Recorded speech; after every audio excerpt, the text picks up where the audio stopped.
Hello again and welcome to another installment of Final Fantasy Memories.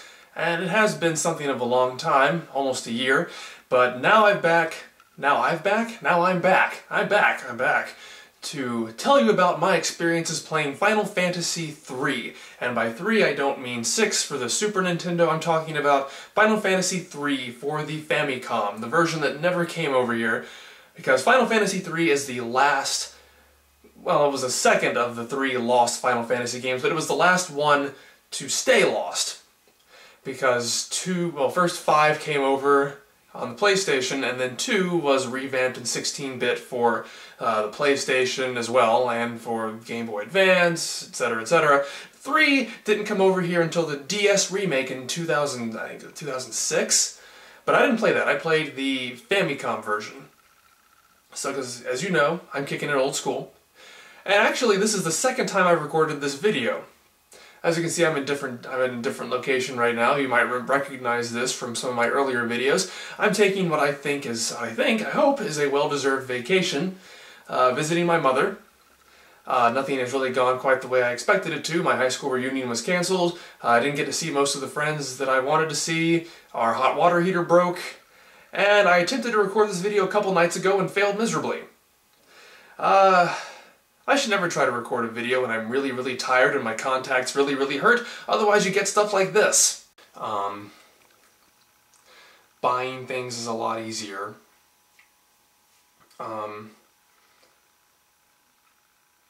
So I'm back and hoping to get be a little less tired, be a little more spirited, and try to make this go a little bit quicker. And have a few less ums in there. We'll see how that goes. Hoping I'll at least get 2 out of 3. So, Final Fantasy III. First, I want to say that, again, I haven't done a Final Fantasy Memories video in a while. Before that, they all sort of came out in quick succession. I finished Final Fantasy IV, did a video on that, went back to Final Fantasy, beat that in a couple of weeks, did a video on that, played all of Final Fantasy II, and finished that in a few weeks. Did a video on that. Then I immediately started Final Fantasy III, got about halfway through the game, and then completely lost interest. And there was a time where I was sort of thinking that it was the fault of the game itself, but I think I just burned out. I tend to have a very obsessive personality. Like if I get into Star Trek, then I'll just watch Star Trek over and over and over, every episode, movie, until I just burn out on it, and then I put it away for a while. Same thing, with Dragon Ball. I'll do like several 8 or 9 or 10 Dragon Ball dissection videos in a row, and then because I'm really into Dragon Ball at that time, and then I'll just burn out and not do it for a while. And so I think I just done too many really long role-playing games in succession. So I was in Final Fantasy III, and I just lost interest. But if you watch my Batman review that I just put out, you'll know that I just moved. And when I moved, I didn't have internet set up, and so I was like, what can I do to pass the time? And Final Fantasy III. I guess I'll finish that. And I finished the rest of it really quickly, so it's not that I didn't like the game. I just got tired of it. So, what to say about Final Fantasy III, especially after Final Fantasy II? Final Fantasy II if you remember, sort of a black sheep of the family with all kinds of weird things that the first game didn't have. The development system especially was very different, the way it told a story was different, and for better or for worse, Final Fantasy III has sort of gone back to the mold that the first Final Fantasy had. So, character classes are back, experience points are back, the old magic system is back, so it's no longer the MP that they introduced in Final Fantasy II. It's back to magic skill levels. You have the 8 levels, you can use 3 spells from each level, you have charges for each level, so it's kind of like that. They did improve on that quite a bit, though, in the sense that you do get a lot more charges than you did in the first game. I'm pretty sure in the first game you max out at like 9 charges per level. Here you can get like more than 50 charges per level, so in a way I think once you get to the end of the game it's almost kind of too easy. But I'll get to more of that later when I get to my own experience, my personal experiences with it. What's really big about Final Fantasy III is, of course, the job system. This is the game that introduced the job system. Although it didn't introduce it to me, I played 5 way before I played this game. So I don't want to give away too many of my personal feelings on the job system until I get to that game. But Well, for those who don't know, although if you didn't, why would you even be here?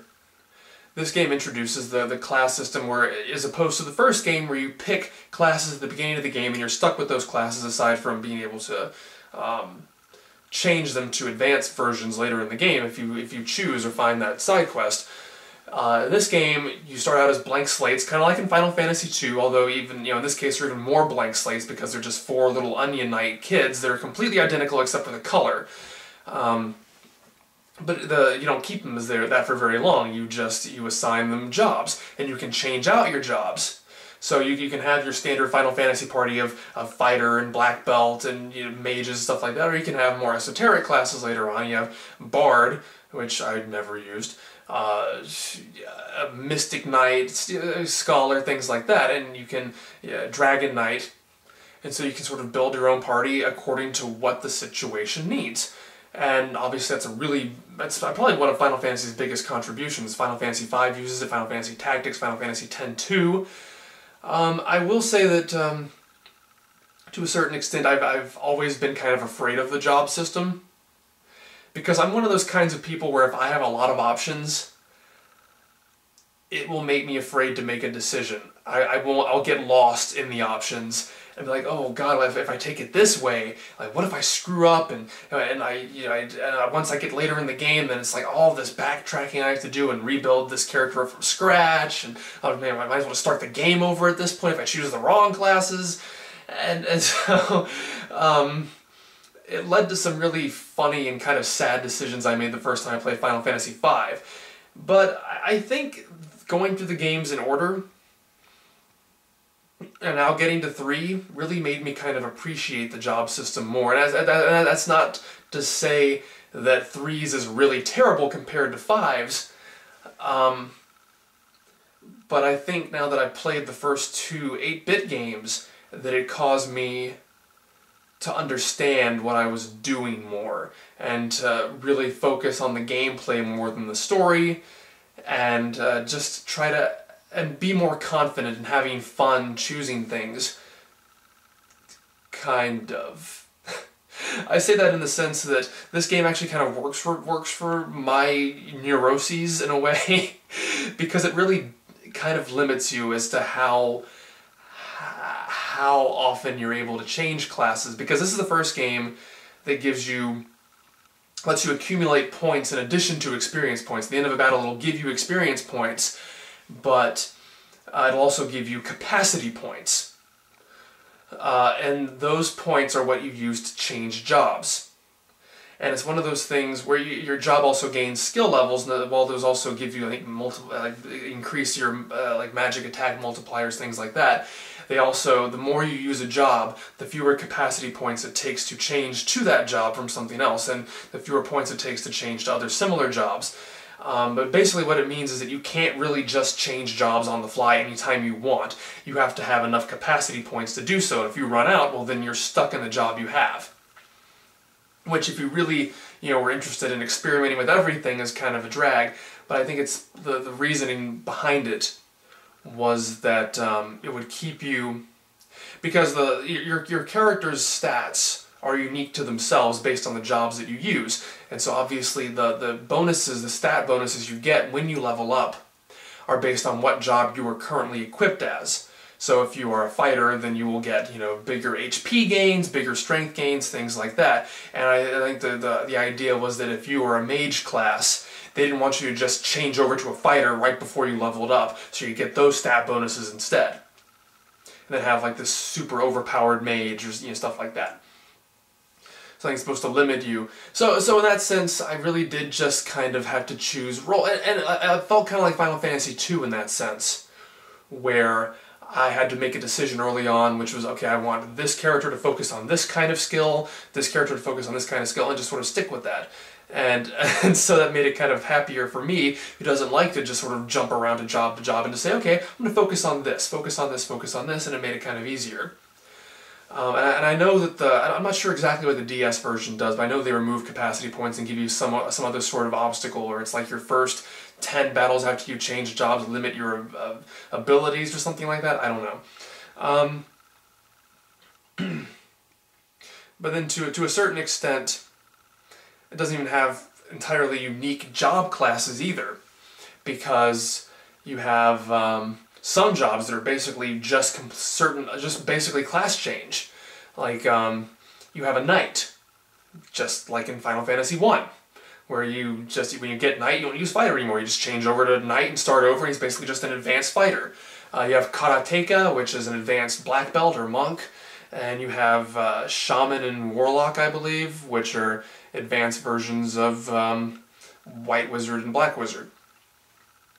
And then, of course, at the end of the game, if you go through a bonus dungeon, you can get the two ultimate classes, which are Ninja and Sage. Ninja can equip every weapon, and Sage can learn every spell and equip most equipment. So once you get those, you pretty much have no need for any other class in the game at all.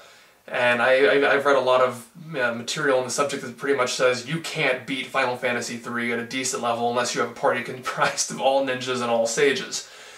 And again, I think that's something that the DS version, they sort of rebalance the classes so that all of them have some kind of use to them, and Ninja and Sage aren't as overpowered as they are. But again, I'm not complaining about this. I kind of liked it the way it was in the Famicom version. So, other than that, there's a story, and it's nothing to write home about.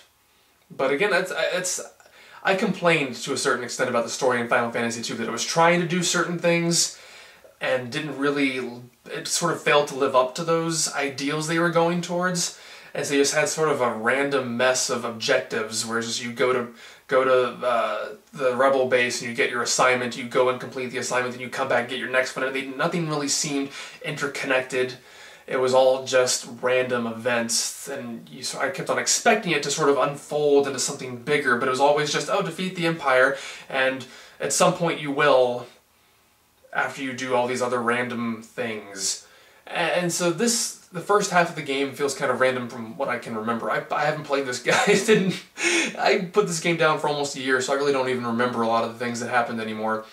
But the first half seemed kind of random, but once you get off the floating continent, the story does kind of take shape. So even though it is kind of simple, it doesn't feel it feels more cohesive than Final Fantasy II's more complex story did. Your characters are all blank slates. They don't have any personalities. I just like with Final Fantasy I gave them my own names, which were Star Trek names. And it's the last game I get to do that, because from this point on, they'll all have real official names that I'm going to be using. And they don't have any personalities. They talk a little bit, which is more than you can say for the ones in the first game. They talk about as much as the ones in the second game. But they don't really have any distinct personalities. They're just 4 nondescript kids. And when you change them into jobs, they'll all look identical in the same job. They'll look completely different depending on which job you have. So it's not like a character wearing the garb of a job. It's just, oh, they changed your sprite into that job. They're completely interchangeable. But it's weird, even when I came back to the game recently, I was still getting into places where I couldn't remember what I'd done just a couple of days before. I think the NES games, the 8-bit games, and I think more 2 and 3, but maybe that's just because I'm more familiar with the first games. I played it more than once. Once you start, after a while, all these caves, all these dungeons just feel kind of the same, or look kind of the same, where it's story-wise feel kind of the same, where it's just, oh, we're going through this next dungeon to beat this next boss, and it's all just kind of nondescript, and all the caves look kind of the same-ish, and I just kind of forgot what I was doing most of the time.